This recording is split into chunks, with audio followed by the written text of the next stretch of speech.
Habib Bourguiba célèbre le premier anniversaire de l'indépendance de la Tunisie. À ses côtés, un vieux monsieur distingué, le B, est éclipsé par la présence de celui que l'on appelle le combattant suprême. La France a délégué François Mitterrand, le Maroc Sibekaï et les États-Unis le vice-président Nixon, pour assister au défilé qui manifeste la pleine souveraineté de l'État. Garde nationale, armée, jeunesse patriote, avec un contingent féminin qui rappelle que Bourguiba est le premier et encore le seul leader arabe à avoir libéré les femmes. La Tunisie est toujours une monarchie, mais l'attitude altière de Bourguiba, comme l'effacement du Bey, souverain en titre, laisse deviner que la fin du régime et l'avènement de la République sont proches. Ainsi, l'histoire de l'indépendance n'est pas seulement celle d'une conquête arrachée à la France, mais aussi celle d'une révolution édifiant un État moderne sur les décombres du passé et contre ceux qui se sont opposés au principal acteur de ce bloc de transformation radicale. Lorsque Armand Fallières rend visite au Bénasseur, la fiction d'une égalité entre le bonasse président français et le possesseur de la régence de Tunis ne trompe personne. La France exerce depuis déjà 30 ans un protectorat qui lui assure une domination absolue. Et le cortège officiel traverse une ville nouvelle qui ressemble à ses sœurs jumelles de l'autre bord de la Méditerranée. À Tunis, on sentait la discrimination, surtout la présence d'une force maléfique et déséquilibrante. Quand j'allais au lycée Carnot, alors là je traversais un quartier où il n'y avait presque pas de gens comme moi, d'arabes. Moi je portais ma petite chéchia, ma gandoura, etc. Et j'allais au lycée Carnot et je ne voyais pas de Tunisiens, je ne voyais pas d'arabes. Les quartiers européens étaient des quartiers nettement mieux entretenus et les quartiers de la Médina, où j'habitais, c'était des quartiers plutôt abandonnés.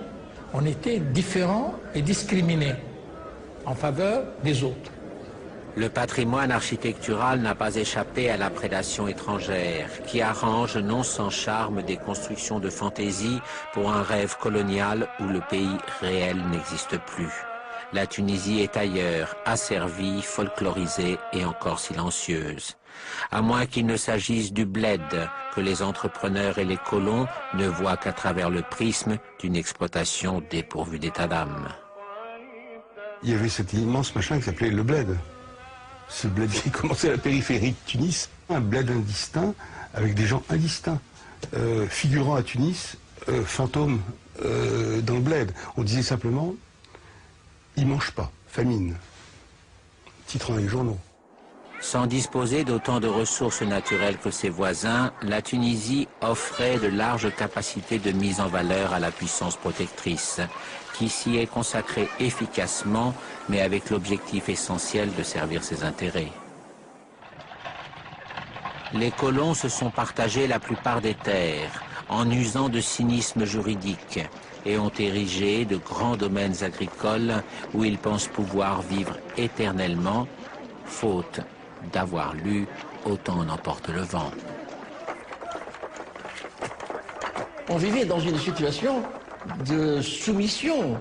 On avait pratiquement accepté l'état de fait. Personne ne pensait à cette époque-là que la France pouvait quitter la Tunisie un jour. Les gens disaient, comment voulez-vous qu'on puisse attaquer, qu'on puisse détruire une montagne avec un marteau? C'était la comparaison, n'est-ce pas? Pourtant, dès le début du XXe siècle, à Tunis, autour de la mosquée de la Zitouna, des cercles de jeunes lettrés analysent les travers du régime du protectorat. La Tunisie était un État avec une constitution, un gouvernement, une administration avant son instauration. Faible et criblé de dettes, certes, mais en plein processus de réforme. Il n'en reste plus que la défroque bellicale. En publiant La Tunisie martyre, Abdelaziz Talbi rassemble alors autour de lui le groupement des jeunes Tunisiens. amorce du Parti de la Constitution, le Destour, fondé en 1920. Les Français affectent de respecter l'islam, mais ils l'ignorent et en ressentent une crainte plus ou moins avouée. Or, la société tunisienne est imprégnée de la foi musulmane. Un projet d'immatriculation foncière au cimetière du Gélaz à Tunis déclenche le premier incident sanglant. Une foule s'ameute, la troupe tire, on ramasse de nombreux morts et des présumés meneurs sont arrêtés. Lors du procès où comparaissent même des enfants, il s'agit de faire un exemple. 7 condamnations à mort, de lourdes peines de prison. Protégez-nous de nos protecteurs, crient les familles des condamnés. La colonie est surtout faite d'expatriés modestes qui se réservent notamment les emplois de traminots. Pour les Tunisiens, tâches subalternes et salaires misérables. Les pauvres exploitent les plus pauvres qui finissent par se révolter. Il n'y a qu'un pas de la tension à l'émeute et le sang coule à nouveau. Le lycée Sadiki forme l'élite des écoliers tunisiens. Ultime rejeton d'un petit notable de Monastir, Habib Bourguiba en serait le petit chose, déraciné parmi les fils de famille, s'il n'était si bûcheur et si pétillant d'intelligence. Il avait appris la langue dans Racine, dans Molière, la culture, l'histoire et la passion pour le mot liberté qu'il a appris en français. Il était très marqué par l'épopée de la Révolution française, et avec ces hauts et ces bas qui ont suivi. Mais c'est devenu passionné avec l'âge adulte, la maturité. Pendant les périodes d'affrontement, il souffrait. Il disait, est-ce que je n'ai pas fait l'erreur de tomber amoureux de cette culture? Mais non, il a persévéré. Le cardinal Lavigerie brandit la croix en face de la Médina de Tunis et la République des bouffeurs de curés se sanctifie à Carthage, où le congrès eucharistique fait défiler un pieux carnaval de prélats, d'enfants de Marie et de faux croisés. Maître Bourguiba, inscrit au barreau de Tunis après de brillantes études à Paris, dénonce cette mascarade en terre d'islam dans la presse du Destour. La crise des années 30 ronge l'économie du protectorat, mais ce sont les artisans et les paysans tunisiens qui trinquent le plus. La valeur de leurs produits s'effondre, tandis que les groupes de pression des colons préservent les cours qui les concernent. La misère bat les campagnes et jette des bataillons de petits mendiants dans les villes, gibier de servitude et d'abject trafic. Marié à une Française et père d'un petit garçon, Habib Bourguiba consacre de plus en plus de temps à militer contre la machine aliénante du protectorat.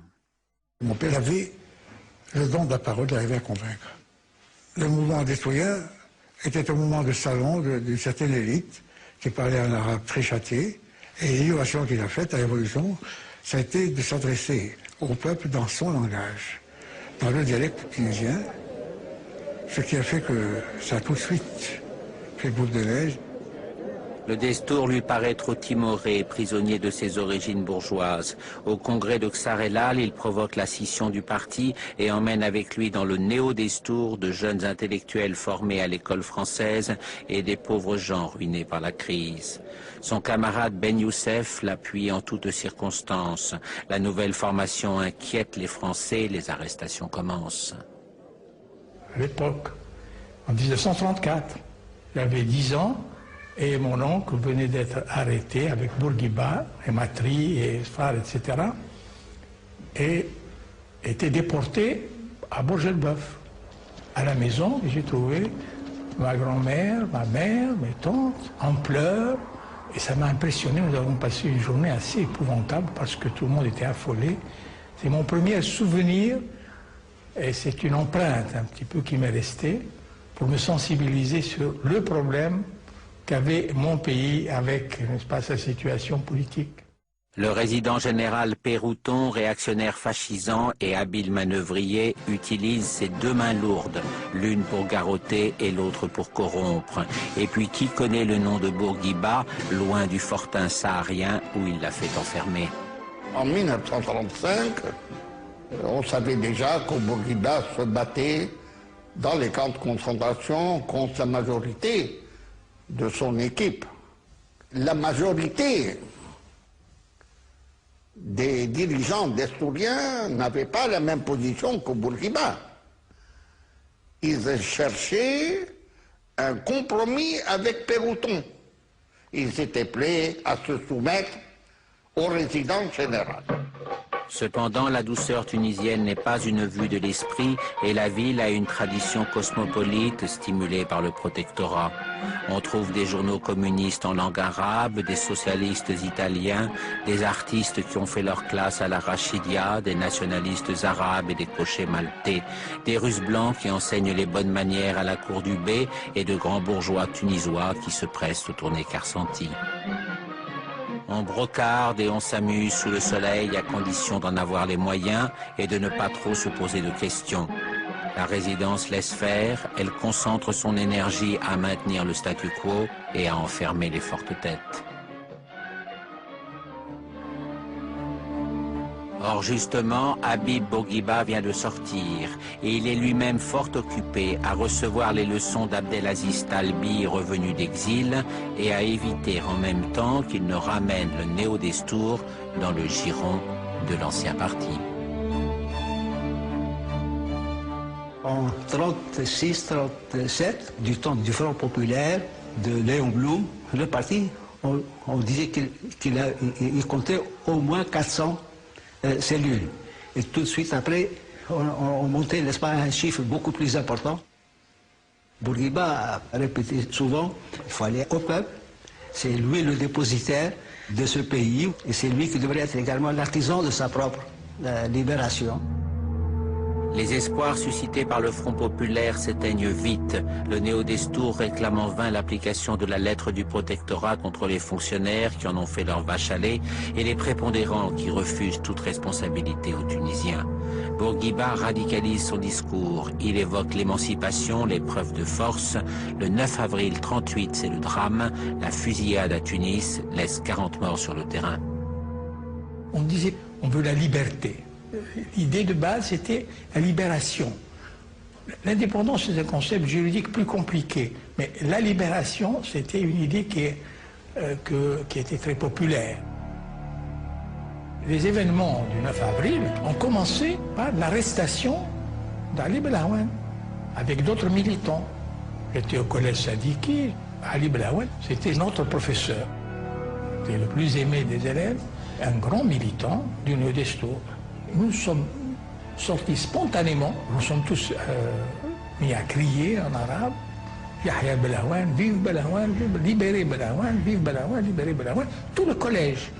Avec le 9 avril, j'ai pris conscience de ce besoin de liberté pour le pays avec beaucoup de chaleur, beaucoup d'enthousiasme. Mon oncle de nouveau arrêté.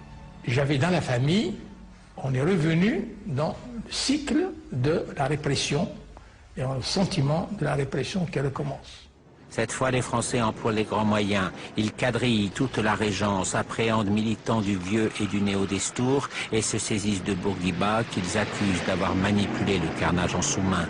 Il a réclamé du sang pour tremper l'insurrection. On réclame sa tête pour la mater définitivement. Le colonel qui était le juge d'instruction militaire voulait sa tête. Et mon père disait, colonel, est-ce que je peux vous poser une question? Vous êtes en train de me cuisiner pour essayer de m'envoyer au poteau d'exécution. Vous avez reçu des témoins qui, de tout temps, ont voulu l'indépendance totale. Moi, je demande que le respect des traités de protectorat. Il dit, monsieur Bourguiba, vous faites peur. Vous êtes sérieux. Mais on voulait sa tête. Pourtant, ce serait une maladresse d'en faire un martyr, autant le faire disparaître à petit feu.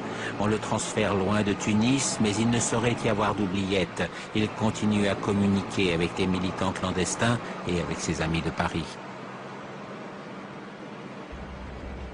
La visite spectaculaire de Daladier à Tunis vise à réfréner les appétits de Mussolini pour la régence, mais elle révèle aussi l'inquiétude du petit peuple des coloniaux qui pressent que la guerre inévitable va rebattre les cartes et que les Tunisiens risqueraient de reprendre alors l'initiative. Elle survient, on transfère Bourguiba dans une geôle infecte de Marseille juste avant le déferlement des Panzers.